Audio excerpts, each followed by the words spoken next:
hujan lebat, kilat, berselang-seli dengan guru.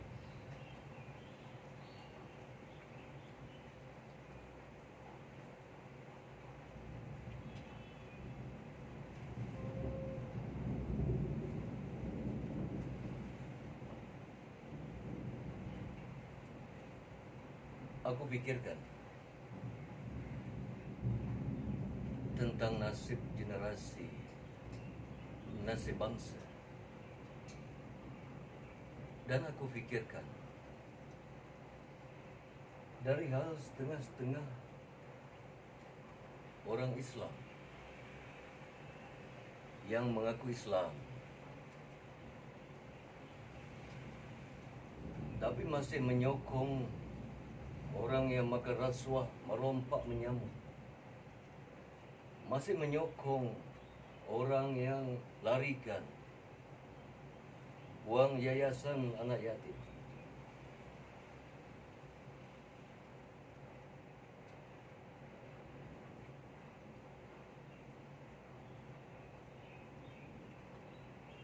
Itu peti tunggal. Kamu Islam, tapi kamu menyokong perjuangan LGBT, orang-orang yang memperjuangkan LGBT. Bagaimana sebenarnya tidak kamu selaraskan nanti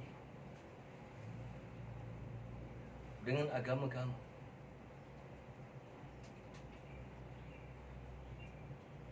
Kamu mengaku Islam,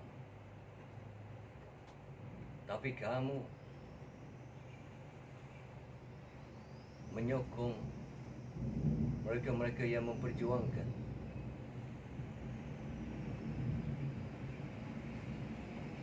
kehidupan sosial atas nama hak asasi. Aku tak nampak generasi kita akan selamat di tangan orang-orang macam kamu, di tangan orang-orang macam kalian.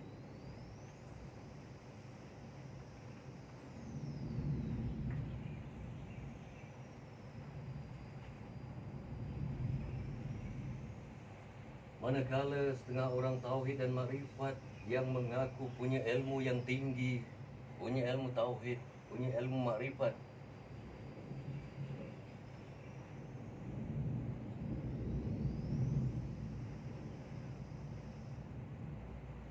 tak habis-habis bercakap dari hal kenal diri, kenal Allah. Tak habis-habis bercakap dari hal besok banjir, besok tsunami, Johor akan tenggelam, separuh daripada negara akan tenggelam, dan bumi akan bercantum. Kita akan bercantum dengan Australia. Asap tebal, dukhan, Imam Mahdi, Tentera Mahdi, Dajjal. Perkara-perkara itu sebenarnya sudah Nabi sampaikan.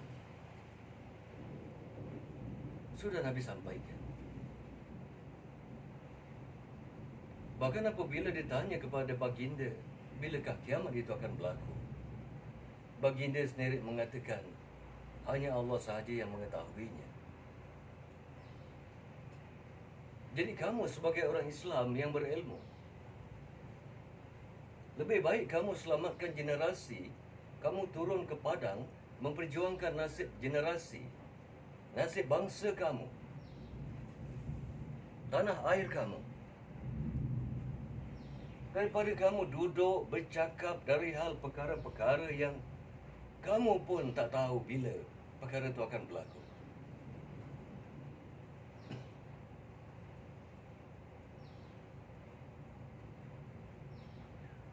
Tak salah sebenarnya bercakap dari hal tauhid dan makrifat, tetapi biarlah ilmu itu memberi manfaat. Kerana guruku berpesan, Jika kamu bercakap tentang perkara-perkara akan datang, jangan sampai kata-kata kamu itu menjadi angan-angan. Dan jika kamu bercakap tentang perkara yang lepas, jangan sampai perkara itu menjadi cuma hayalan kamu. Berdiri dan berpijaklah di bumi yang nyata, dengan ilmu yang nyata, ilmu yang manfaat, lagi memberi manfaat.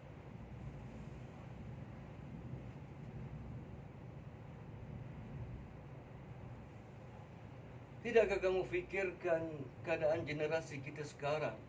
Orang-orang yang sukar hidupnya apabila hujan, mereka tak dapat cari rezeki.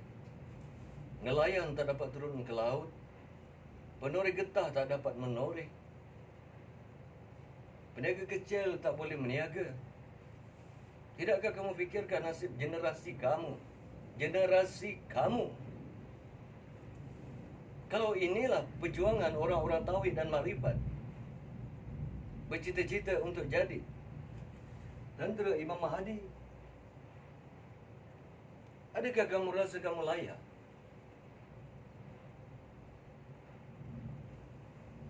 Adakah di dalam peperangan, sebelum teknologi itu semua musnah, adakah kamu rasa kamu akan selamat sehingga ke tahap itu?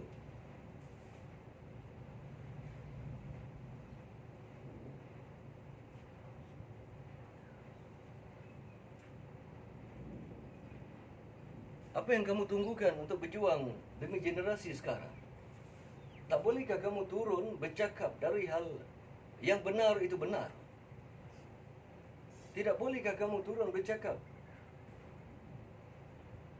Tidakkah kamu tahu bahawa politik kita sekarang, keadaan negara kita sekarang begitu buruk,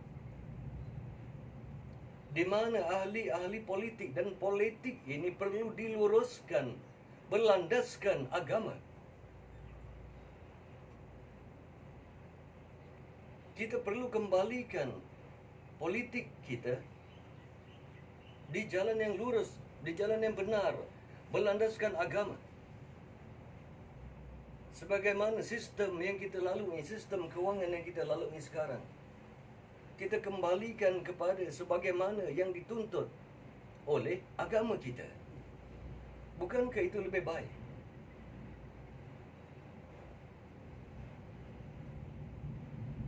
Daripada kamu bercakap dari hal perang akhir zaman, nanti berkuda, nanti berkeris, nanti berpedang. Hebat sangat pedang kamu. Hebat sangat keris kamu. Kalau hebat sangat pedang dan keris kamu, biar aku cuba kamu.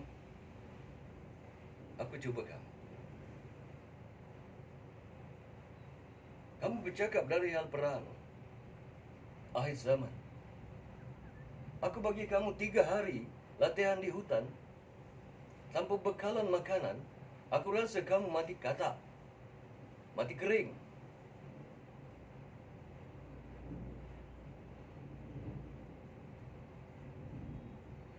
Jadi kamu jangan bercakap dari hal perkara-perkara yang kamu tak tahu.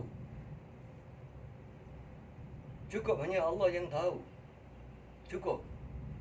Dan jangan kamu bincangkan, jangan kamu ketengahkan sehingga melalaikan umat-umat, sehingga menyebabkan umat tak turun padang untuk berjuang, untuk menentang kezaliman di depan mata sekarang, menentang pemimpin-pemimpin yang zalim, bersuara meluruskan pemimpin-pemimpin yang bengkok, meluruskan umat-umat yang jauh tersasar.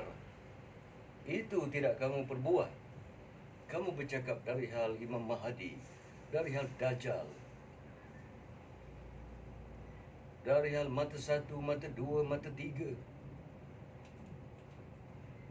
Sedangkan bangsa lain jauh maju, jauh meningkat.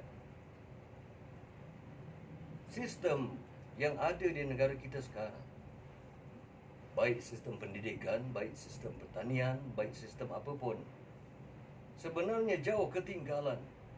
Sehingga Vietnam lebih lebih maju dari kita. Indonesia lebih maju dari kita. Thailand lebih maju dari kita. Negara-negara yang dahulu kamu anggap kecil, jauh lebih maju, lebih berkembang. Tapi pemimpin kita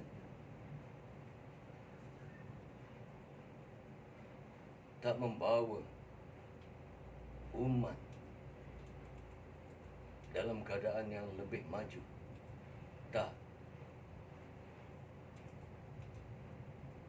Aku tak tahu sama ada bangsa Melayu ini sengaja diletakkan di bawah sistem yang membodohkan mereka, yang memperhambakan mereka, supaya apabila ada hamba,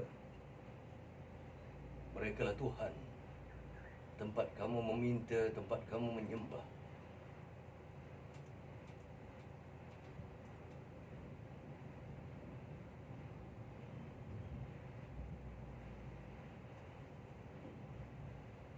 Wahai orang-orang yang mengaku berilmu, berhakikat lagi makrifat, yang bertasawuf,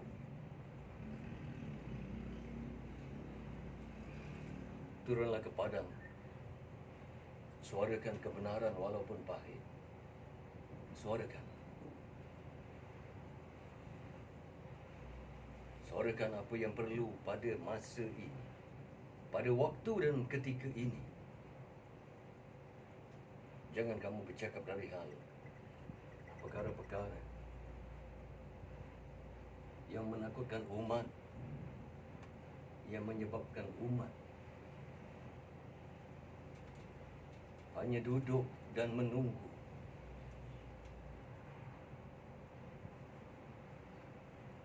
Bahkan ada ahli-ahli tasawuf yang mengatakan bahawa Ahmad itu adalah Ahad. Ahmad itulah Allah. Allah itulah Ahmad. Muhammad itulah Allah.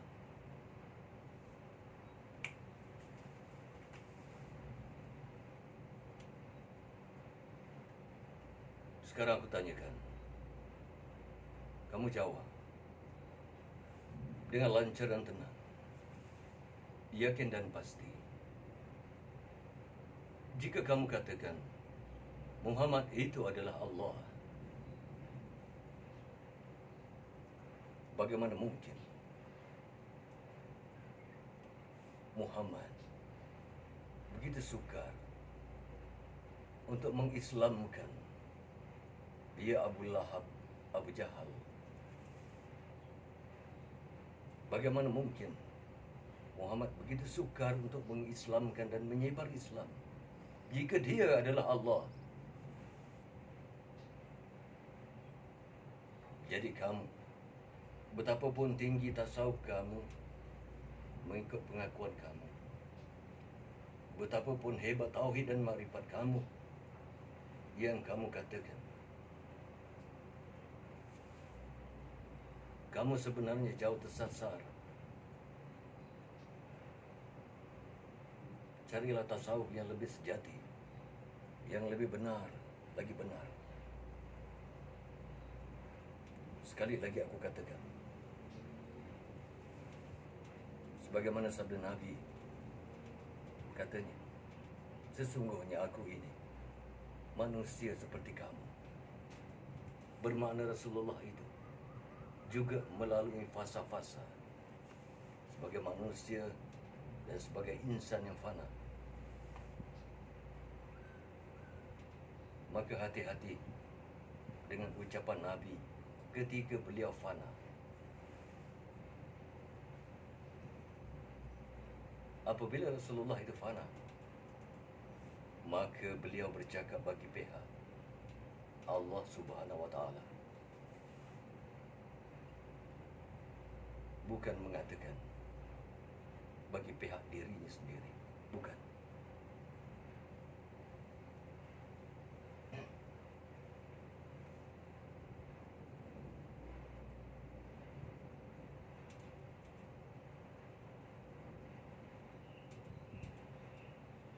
Cuba tengok.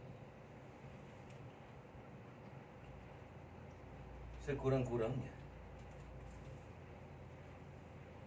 aku ada sirih. Aku ada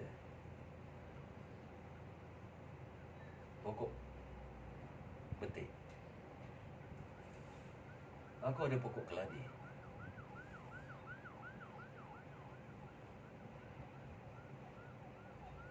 Kerana bagi aku, antara dosa yang kamu perbuat adalah apabila kamu makan sesuatu buah-buahan di mana bijinya boleh dijadikan benih, tetapi kamu tidak pernah menyemai benih. Kamu buangkan begitu saja.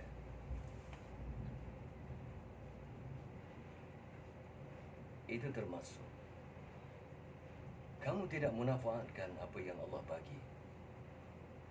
Kamu makan sebahagian rezeki yang Allah bagi, kamu buang sebahagian.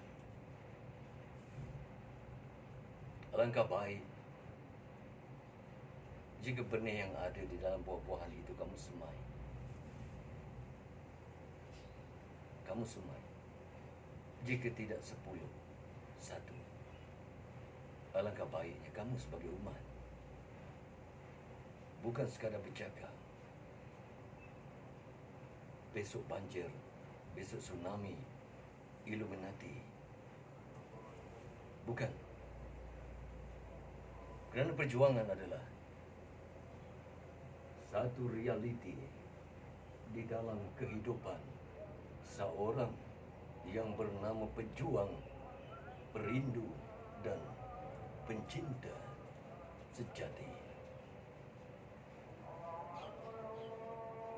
Aku sudahi dengan wabillahi taufiq wal hidayah. Assalamualaikum warahmatullahi wabarakatuh.